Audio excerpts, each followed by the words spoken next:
Ladies and gentlemen, I present to you a skull and bones with teeth on the reverse of the $1 bill, represented as pictography on the reverse of the $1 bill with one simple folding methodology, aka a slight variation of origami in that it is only one fold.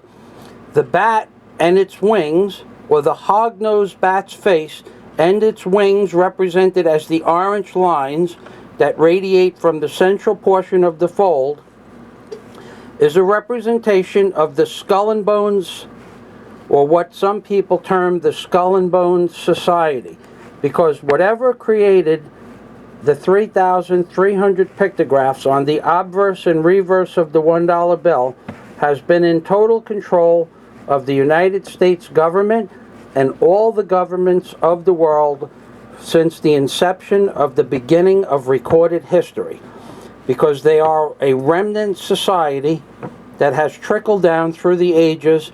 And when I say ages, I don't mean since the time of Christ.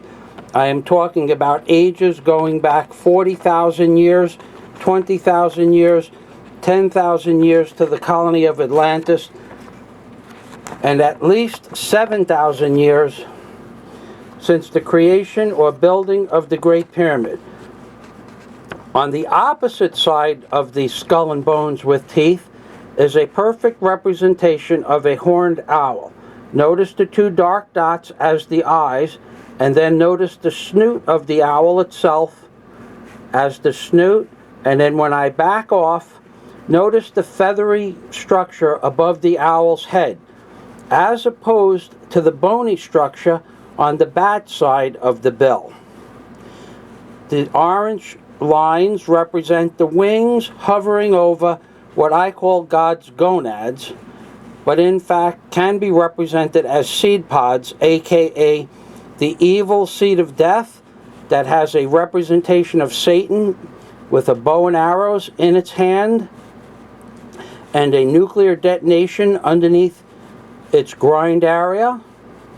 And I say this because there is an in-depth chapter in my book known as The Evil Seed of Death, which describes this and the 13 evils that exist within the evil seed of death. And you can read about that in my book, aka Angels on the Ark by Michael Fazio. On the opposite side, of course, is what I call the God pod that has the eye of Jesus Christ, or the eye that represents the Lord God in it. Some people say it's the eye of Horus.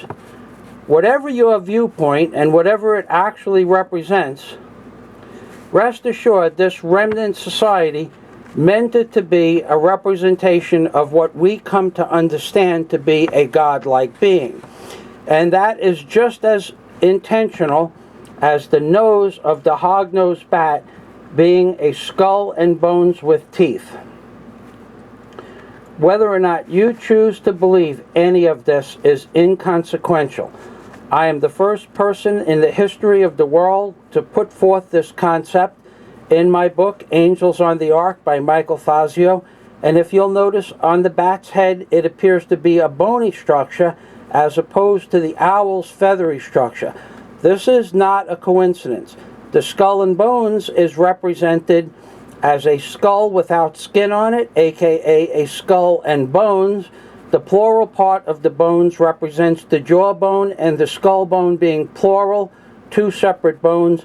The teeth are also representations of bones, and you can see clearly that there is in fact a skull and bones with teeth on the reverse of the $1 bill, and the orange lines represent the wings of the bat, setting over once again God's gonads, or the evil seed of death, and the God pod.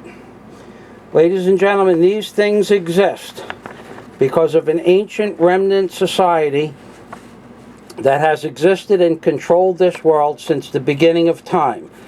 Now, whether or not you choose to believe that this aspect of the $1 bill is a representation of the eye of Christ or the eye of Horus, which represents Lucifer, is of little or no consequence, because if it represents Lucifer, Therefore, it represents the fact that if Lucifer exists, therefore Christ exists.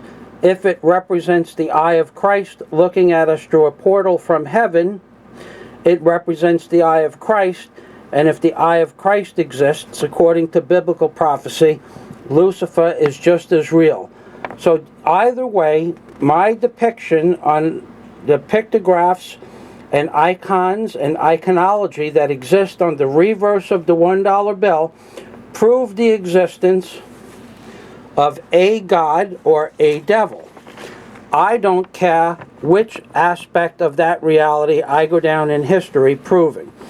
Just as this represents the faces of the six-winged seraphim facing before and behind.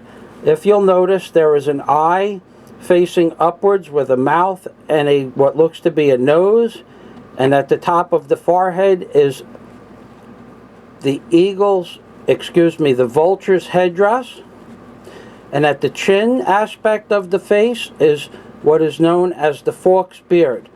When you roll the bill slightly 45 degrees to the opposite of center, you see another face that appears with an eye, a mouth, a nose, and a vulture's headdress towards the forehead, and the fork's beard that comes down from the fork's beard, representing what is known as the headdress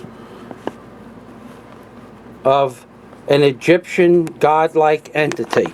And here is that fork's beard and headdress in a shadowy realm of an Egyptian god represented as Tutankhamun, and the headdress that the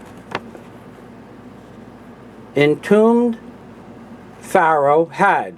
Notice the fork's beard and above its head the vulture's headdress.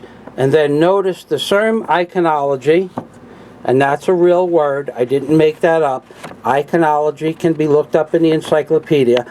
Notice the same iconology in the vulture's headdress that appears above the face, facing either east or west, and the fork's beard going downwards in this case, and now going downwards in this case.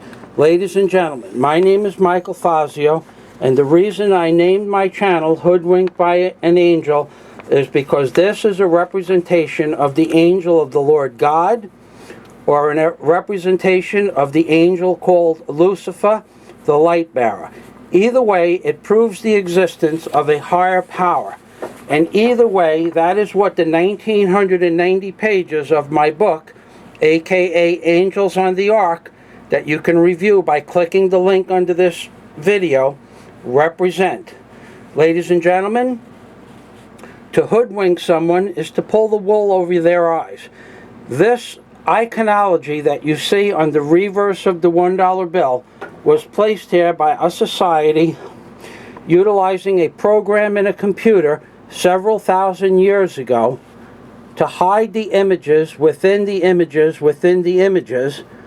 And I can tell you that not only do you see two-dimensional images, but you can see three-dimensional images if you allow your mind to do so, and you review the pages in my book that will show you the pictography necessary to see not only what you are looking at now as a perfect representation of the Ark of the Covenant, but the pictography that allows you to see King Solomon's temple within the pictograph of the Ark of the Covenant, including the words in the Living Bible that allow you to enter into King Solomon's temple and navigate through King Solomon's temple itself with nothing more or less than a pair of dividers.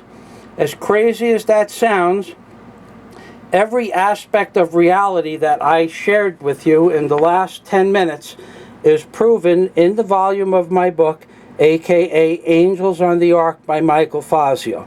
What you are looking at here is a perfect representation of the mercy seat.